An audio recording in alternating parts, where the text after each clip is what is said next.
OS4 Techno Service TI, le nom le dit, on est en technologie de l'information. On a 2 volets, je vous dirais, principaux de service. C'est vraiment ce qu'on appelle le service géré. Donc, on devient le département informatique de nos clients, donc support utilisateur et support gestion de l'infrastructure technologique. OS4, on est une firme de services conseils qui offre des services variés en technologie de l'information, alors des services gérés, l'accompagnement, consultation, cybersécurité, support technique et ainsi de suite.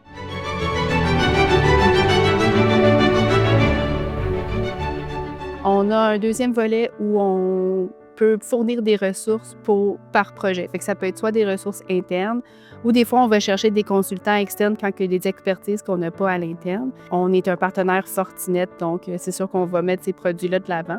Au niveau de l'infrastructure TI, bien, maintenant, on est beaucoup dans le cloud. On est partenaire Microsoft, donc on va aller beaucoup avec le Azure. Bien, du fait qu'on avait toutes des applications séparées, c'était très difficile d'être efficace au niveau de notre facturation, par exemple. C'était très difficile d'être efficace au niveau d'avoir un rapport, d'avoir une idée de la rentabilité, parce que tout était séparé.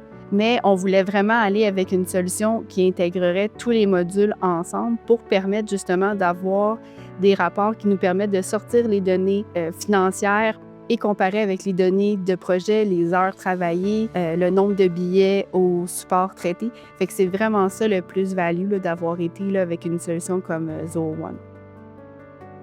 Fait que la chose qui m'a vraiment intéressé au niveau de la solution Zoho, c'est tout ce qu'on avait au niveau de Zoho One pour gérer une compagnie. Ce qui a rendu le processus, je te dirais, vraiment plaisant, c'est que le projet d'OS4, ça a été vraiment la rampe qui nous a amené à découvrir Zoho One dans son ensemble au complet. Ce qui veut dire que, avec OS4, on était capable de toucher vraiment tous les modules de Zoho One. On était capable de montrer le pouvoir de Zoho One dans une entreprise. Ce qui a fait, qui était hyper intéressant, c'était le pouvoir vraiment de ce produit-là.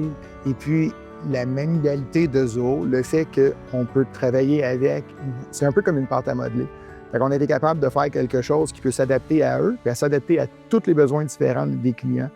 Fait que ça a fait des choses exceptionnelles parce qu'à chaque fois qu'il y avait des idées, c'était un modo où on disait, même si tu pensais que c'est totalement le fil, que ça ne se fera pas, posez-la. Et on va vous le dire si on peut le faire ou pas.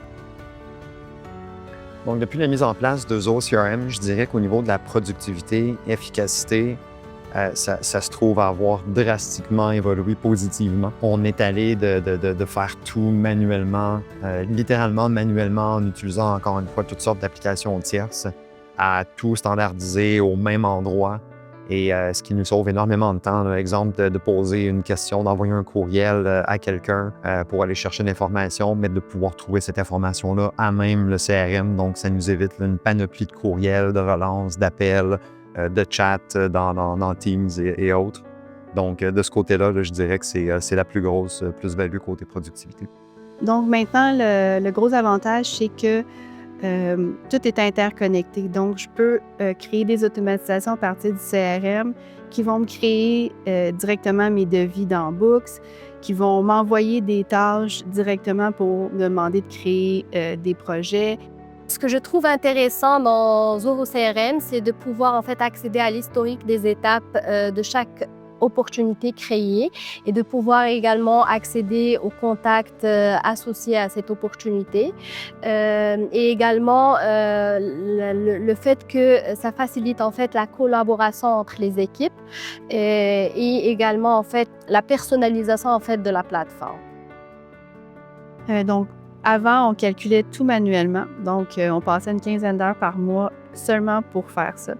On utilise maintenant beaucoup la facture récurrente. Donc, tout ce qui est contrat mensuel, mes factures sont créées automatiquement par le système et si je veux, je peux les faire envoyer également automatiquement, qui peut être automatisé de rappel aux clients, de dire qu'ils ont des paiements en retard. Fait que c'est sûr qu'en tant qu'entreprise, plus que mes paiements rentrent rapidement, mieux ça va. Donc, ça va être vraiment quelque chose qui va nous aider là, avec la nouvelle solution. Mais il y a tout le volet qu'on peut convertir un devis en facture sans être obligé de tout rentrer les informations qui ont déjà été rentrées par le vendeur.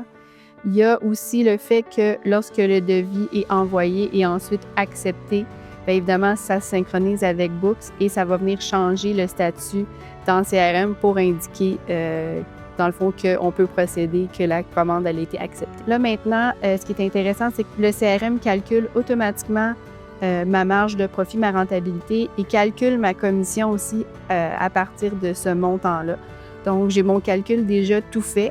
Je peux rentrer mon calcul directement dans Books. Maintenant, avec mon module personnalisé qu'on a ajouté à Books, ce que ça me permet de faire, c'est que je peux mettre plusieurs montants de commission selon les vendeurs à qui la commission est destinée. Je peux aussi personnaliser ma commission. Donc, ce n'est pas une règle pour tous. C'est vraiment par transaction. Donc, sur chaque facture, je peux mettre des commissions différentes pour cette transaction-là. Donc, tout part de l'opportunité dans le CRM. Mon calcul se fait à cet endroit-là. Moi, après, j'ai seulement à le répliquer dans Books. Et lorsque ma facture est payée, ça me permet d'avoir un rapport pour dire quel montant verser à quel de mes vendeurs. Nous, ici, chez OSCAP, dans mon cas particulièrement, là, on utilise Desk, Assist, et puis dans ma vie à moi, là, ce qui a changé le plus, c'est l'utilisation de Zodesk pour pouvoir gérer tous nos billets pour nos différents clients. Et puis, c'est vraiment comme si on était le département informatique de la compagnie dont on sert. Alors, c'est vraiment transparent pour eux. Là. Ils n'ont pas l'impression d'appeler un third party. Ils appellent vraiment le département informatique de leur compagnie. Et puis, dans Zodesk, on s'est créé beaucoup de départements pour ces clients-là qui sont en service géré. Et puis, on a développé aussi on a utilisé les automations de Zodesk pour se créer plein de règles pour pouvoir mieux traiter nos billets. Et puis, on utilise aussi Zoho Assist à partir même de Zodesk. Ça, c'est vraiment fabuleux aussi parce que tu peux donner rendez-vous d'avance à ton client. Lui reçoit le lien par courriel. Puis, le moment venu, bien, le technicien fait juste partir la session de travail avec le client. Donc, c'est vraiment un système tout intégré. Dans Zodesk, on a utilisé, en fait, ce qu'on a fait qui est innovant, c'est qu'on a un système aussi de monitoring qui est un third party, mais on a été capable de configurer notre système de monitoring qui fait que l'ouverture des billets, chaque fois qu'une nouvelle alerte est générée, il y a un billet qui est généré automatiquement dans le système de billetterie de Zodesk. Donc, il y a vraiment plusieurs possibilités là, de développement pour tous nos petits besoins spécifiques là, à même notre compagnie. Donc, on a plusieurs portails, comme j'expliquais un peu plus tôt, on est multi-clients. Donc, c'était bien important que chaque client soit segmenté et que chaque client puisse accéder seulement aux données qui le concernent, sa compagnie. Donc, dans Zodesk, nous, on utilise l'option analytique et puis, il y a déjà une panoplie de rapports disponibles. Donc, c'est super facile d'aller trouver exactement ce que tu cherches comme information. Et puis, j'ai aussi beaucoup de données maintenant sur chacun, sur ce que chacun a accompli dans sa journée, dans sa semaine, dans son mois. Donc, je peux faire des comparatifs aussi, ce que je n'avais pas avant non plus. Tu sélectionnes les champs que tu veux, tu sélectionnes les paramètres que tu veux, puis tu fais « Run », c'est tout. Là, c'est vraiment très, très user-friendly. Avant de mettre en place Zoho Recruit, nous avons en fait un processus de recrutement qui était manuel et fragmenté. Les candidatures étaient gérées d'une manière traditionnelle via des courriels et des feuilles de calcul, rendant le suivi fastidieux et augmentant le risque de perte d'informations. Grâce à Zoho Recruit, toutes les candidatures, CV et documents sont centralisés dans une seule et unique plateforme, permettant ainsi une gestion fluide et professionnelle et réduisant les oublis et les erreurs. Alors en fait, ce que j'ai apprécié dans Zoho Recruit, c'est que la plateforme est ergonomique et très facile à utiliser. Elle nous permet en fait d'assurer un suivi efficace des candidatures. Nous avons également accès à des statistiques impressionnantes sur en fait le nombre de candidats retenus, non retenus et également le statut des candidatures. Ceci nous permet en fait d'avoir une transparence et avoir plus d'informations à communiquer à nos clients quand ils ont besoin. Et ce que je trouve intéressant, c'est que ça se fait d'une manière automatique. Je ne suis pas obligée à utiliser la méthode ancienne en publiant l'offre d'emploi sur le site carrière et aller chercher sur Indeed et aller chercher sur LinkedIn pour mettre l'information. En un seul clic, j'ai l'information publiée sur les différentes plateformes. Vraiment, je trouve que l'expérience sur Zoho Recruit était très intéressante. J'utilise également Zoho Social pour la gestion de nos réseaux sociaux. Elle nous permet en fait une gestion efficace et rapide des publications.